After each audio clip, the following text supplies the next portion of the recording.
2 দিন মারাত্মক গরমের পর আজকে কিন্তু অঝোরে বৃষ্টি হয়েছে। হঠাৎ করেই বিকেলবেলায় বৃষ্টি নেমে যায়। আর দেখো আমি কিন্তু রেডি হয়ে গেছি। এখন চলছে আমাদের এখানে 24 প্রহর। মা বাবা আর ভাইয়ের আসার কথা ছিল, তো এতই বৃষ্টি পড়ছে ভাই যখন মাকে নামাতে আসে তখনই মা কিছুটা ভিজে যায়।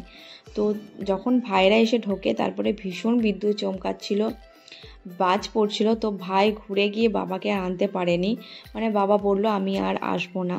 তো ভাই আর কি বাড়ি চলে যায়, কারণ মায়ের রাতে আমার কাছে থাকারই কথা ছিল।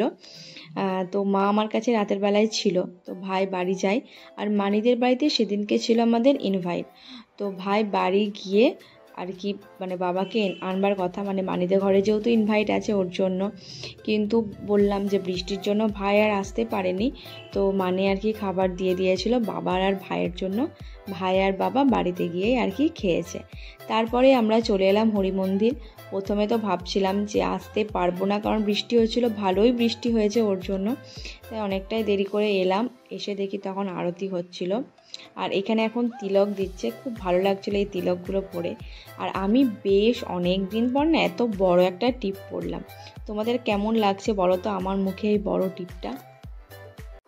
আর বাবা এলো না বলে মনটা তো একটু খারাপ হয়েই গেল। আর ভাইও থাকতে পারলো না, যেহেতু আবার ফিরে যেতে হবে। ভাবছিলাম যে আবার যদি জোরে বৃষ্টি নেমে যায় ভাইও আর ফিরতে পারবে না, কারণ বাবা একা বাড়িতে এখন থাকে না, যেহেতু মা রাতে বললামই আমার কাছে থাকবে ওর জন্য।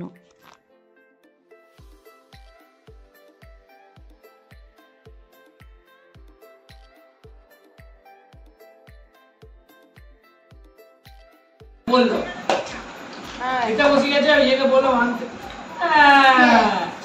আনবি? ঠিক আছে মা। তোকে জুম করেছি। আমাকে বেশি করে জুমটা করা। করেছে। ঠিক আছে, তুমি ভাবো না আমি এটাই দেবো। আজকের এই ব্লগটা এতটা পর্যন্তই। দেখা হচ্ছে বন্ধুরা নেক্সট ব্লগে। ভালো থেকো, বাই।